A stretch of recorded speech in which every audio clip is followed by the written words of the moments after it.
Menurut PLT Kepala Dinas Ketahanan Pangan, Insinyur Usmalik, selain sosialisasi, untuk memperingati Hari Pangan Sedunia juga akan dilakukan panen sayuran di Desa Winong yang memiliki kebun pangan beragam dan seimbang.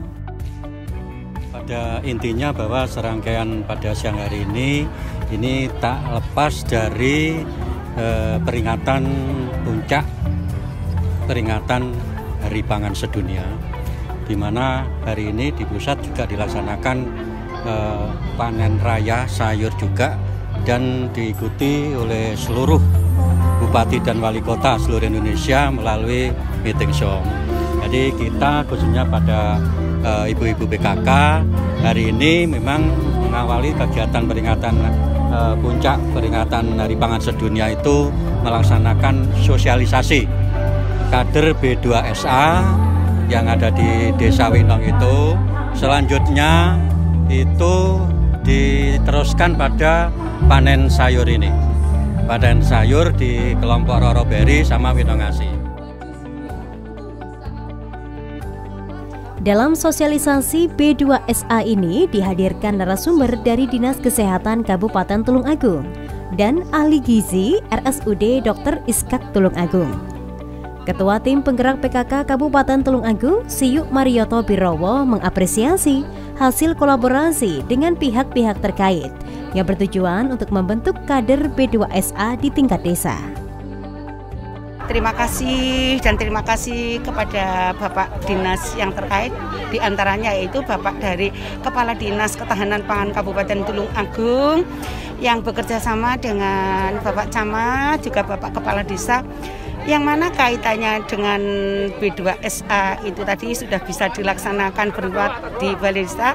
Dan selain kami mengadakan sosialisasi kepada kader B2SA, yang pesertanya ialah itu dari kader umum juga dari kader posyandu, yang dengan harapan dengan adanya sosialisasi ini nanti dari kader-kader itu bisa menindaklanjuti dari hasil yang didapat dari B2SA.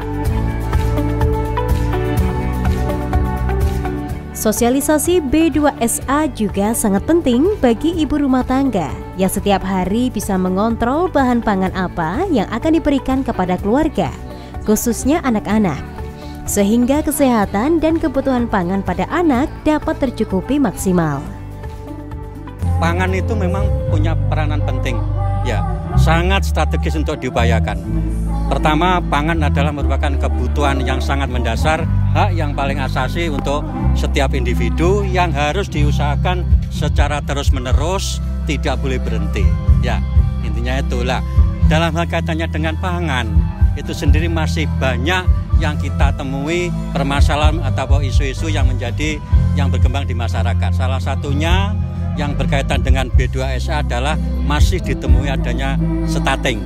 Ya, stunting itu yang pasti diakibatkan karena gizi yang buruk. Untuk itulah, untuk menuju hidup sehat, aktif dan produktif itu harus kita harus melaksanakan konsumsi pangan yang sehat.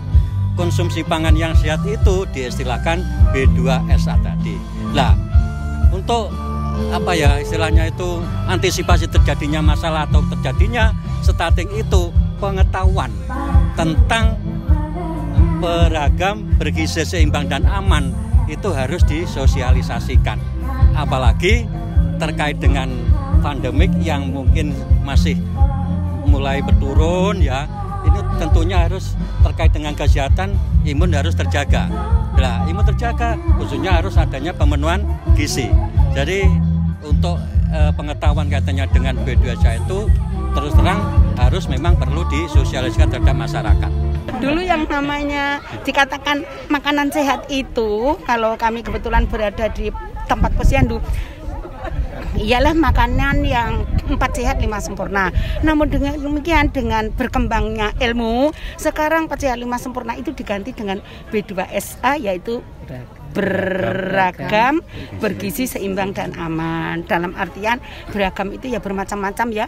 Kalau dulu itu makanan pokoknya nasi, kalau sekarang kan bisa jagung, bisa tiwul, nilainya sama, hanya saja jumlahnya yang beda. Dengan adanya sosialisasi itu, dia dibekali untuk kebutuhan ibu hamil, sampai anak lahir, sampai mereka itu usia anak 5 tahun. Tidak hanya 5 tahun, sebetulnya kalau batasan anak itu usia 12 tahun. Namun demikian kita ketahui bersama untuk masa pertumbuhan golden age ialah di antara 1 sampai 3 tahun. Nah, berkaitan itu Bapak, sekali lagi kami bekerja sama dengan dinas terkait dan kesemuanya itu tidak terlepas dari kerjasama ibu-ibu kader PKK, ibu pengurus PKK, mulai dari kabupaten, kecamatan sampai ke Gasawisma, yang itu kesemuanya dibekali juga dimodali dari dinas terkait.